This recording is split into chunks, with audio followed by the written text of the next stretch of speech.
समय का पहिया घूम चुका था।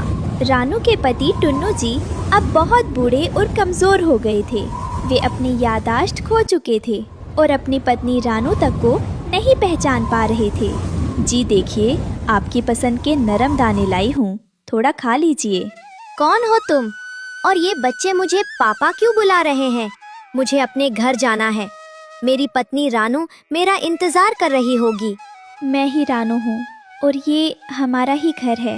मम्मा, पापा हमें रोज भूल जा। दोस्तों, ये रहे हमारी आज की वीडियो के प्यारे सब्सक्राइबर्स और फॉलोअर्स के नाम। अजीत, सोनालिका, आरुषि, सौम्या, राधिका, जैनब, बबली, निक्की और जो नहीं चुने गए, चिंता मत करो, अगली बार तुम भी बन सकते हो जंगल के सुपरस्टार। दोस्तों, अगर आप भी चाहते हैं मैं आपका नाम अपनी कहानी में लूं, आते हैं, क्या वो अब कभी हमें प्यार से गले नहीं लगाएंगे? मम्मा, नाना कहते हैं कि पापा का मन अब एक कोरा कागज बन गया है। बच्चों हिम्मत मत हारो, तुम्हारे पापा ने हमें पालने में अपनी पूरी जवानी लगा दी। अब मेरा फर्ज है कि मैं उनकी यादें वापस लाऊं। रानू अपने पति को सोता हुआ देख रही थी। उसे वो दिन याद आ रहे थे जब टुन्नू उसे तूफानों से बचाकर सुरक्षित घोंसले में लाता था। हे भगवान, मुझे शक्ति दो कि मैं अपने सुहाग की यादें वापस ला सकूं।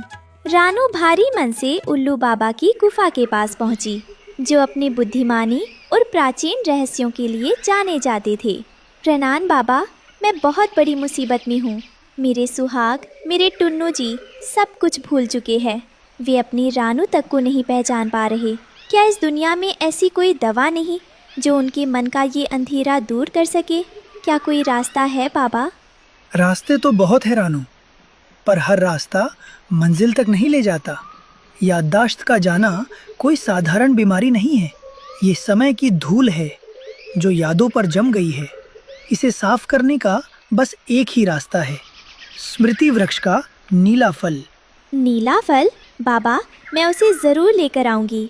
आप बस पता बता दीजिए, मैं 7 समंदर पार भी जाने को तैयार हूँ।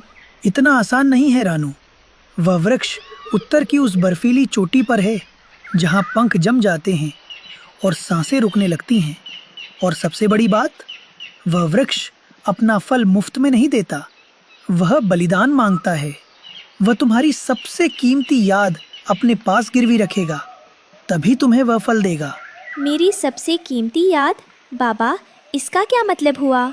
इसका मतलब है कि फल पाने के बाद तुम अपनी जिंदगी का वह सबसे खूबसूरत हिस्सा हमेशा के लिए भूल जाओगी, जो तुम्हारे जीने का सहारा है।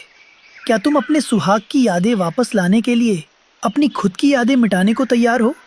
सोच लो रानू, ये सौदा बहुत महंगा है। बाबा, अगर मेरा सुहाग मुझे पहचान ले तो मेरा अपनी यादें खो देना कोई बड़ी बात नहीं। उनके बिना तो मेरी यादें भी बोझ हैं।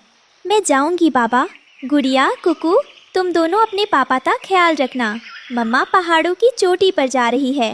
मम्मा, हम पापा को एक पल के लिए भी अकेला नहीं छोड़ेंगे। आप संभल कर जाना। रानू नीला फल लेने जंगल से गुजर ही रही कि पड़ोसी तोता और कबूतर ने उसे रोका। रुको रानू बहन, रुक जाओ, आगे मत बढ़ो। देखो तो सही, आसमान में काली घटाएं छा रही हैं और बर्फीला तूफान आने वाला है। तुम्हारे ये नन्हे पंख इस बर्फ का बोझ नहीं सह पाएंगे। हाँ बिटिया, हरिया सही कह रहा है। तुम इस उम्र में इतनी लंबी और जानलेवा यात्रा पर क्यों निकल पड़ी हो? आओ, हमारे साथ रुको, थोड़ा दाना पानी लो, अपनी जान जोखिम में मत डालो। नहीं हरिया भाई, नहीं कबूतर चाचा, आज मेरे पास रुकने का समय नहीं है। घर में मेरे सुहाग, मेरे टुन्नू जी एक जिंदा लाश की तरह बैठे हैं। वे अपनी रानू को, अपने बच्चों को, यहाँ तक कि अपनी खुद की पहचान भी भूल चुके हैं। पर रानू, अगर तुम्हें कुछ हो गया तो तुम्हारे बच्चों का क्या होगा? गुड़िया और कुकू तो अनाथ हो जाएंगे। भाइयों, मेरा सिंदूर खतरे में है। जिस पति ने ताउम्र मुझे पलकों पर बिठाया, आज उसे यादों के अंधेरे में तड़पता छोड़कर मैं चैन से कैसे बैठ सकती हूँ? अगर मेरे मिटने से उनकी दुनिया में उजाला लौट आता है तो मुझे ये सौदा मंजूर है। आप बस मेरे बच्चों का ख्याल रखना। अगर मैं वापस ना लौटी। कैसी बातें कर रही हो बिटिया? तुम्हारी ममता और सुहाग की शक्ति तुम्हें जरूर वापस लाएगी। जाओ, हमारा आशीर्वाद तुम्हारे साथ है।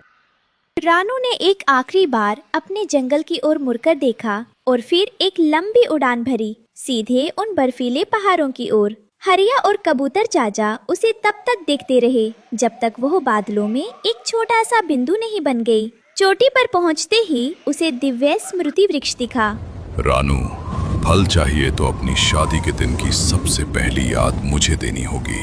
अगर तुम ये याद दोगी तो तुम भूल जाओगी कि टुन्नू तुम्हारा पति है।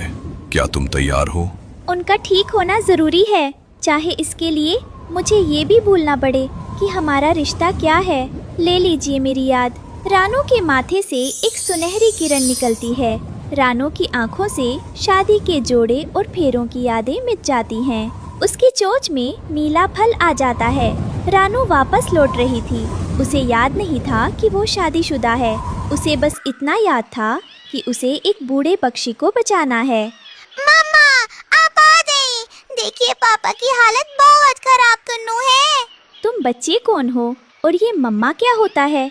मैं यहाँ इस बीमार पक्षी को दवा देने आई हूँ। रानू टुन्नू को फल खिलाते हुए बोलती है, लीजिए बाबा, इसे पीजिए। जैसे ही टुन्नू रस पीते हैं, उनके चेहरे की झुर्रियाँ जैसे चमक उठती हैं। उनकी याददाश्त बिजली की तरह वापस आती है। रानू, मेरी जान, मुझे सब याद आ गया। गुड़िया, कुकू, आओ मेरे बच्चों। पापा तो ठीक हो गए, पर मम्मा हमें और आपको नहीं पहचान रही। टुन्नू ने रानू की आंखों में देखा और उसे पुराना प्यार याद दिलाया। भले ही रानू की यादें चली गई थीं, पर टुन्नू के स्पर्श ने रानू के दिल में फिर से प्रेम जगा दिया। रानू, तूने मेरे लिए अपनी यादें दे दी, पर अब मैं अपनी यादों से तुझे फिर से जीत लूंगा। अरे बिटिया की कसम, नेकी ही असली मरहम। सच्चा प्रेम यादों का मोहताज नहीं होता, वो तो आत्मा का रिश्ता है। नीला फल अपना काम कर चुका था। टुन्नू जी अब बिल्कुल ठीक थे। उन्हें अपना परिवार, बच्चे और घर सब याद था। लेकिन इस चमत्कार की कीमत रानू ने अपनी याददाश्त देकर चुकाई थी। रानू, देखो, आज सूरज कितना सुनहरा निकला है। तुम्हारी मेहनत रंग लाई। मुझे सब याद आ गया है, पर तुम मुझे ऐसे अजनबी की तरह क्यों देख रही हो? माफ़ कीजिएगा, आप सब बार बार मुझे रानू कह रहे हैं, पर मुझे नहीं पता मैं कौन हूँ। और आप कौन हैं? टुन्नू जी के पैरों तले ज़मीन खिसक गई। जिस पत्नी ने उन्हें जीवन दिया, वही अब उन्हें पहचान नहीं पा रही थी। रानू, मैं तुम्हारा पति हूँ। ये गुड़िया और कुकू तुम्हारे बच्चे हैं। क्या तुम्हें हमारी शादी की वो बारिश वाली रात याद नहीं?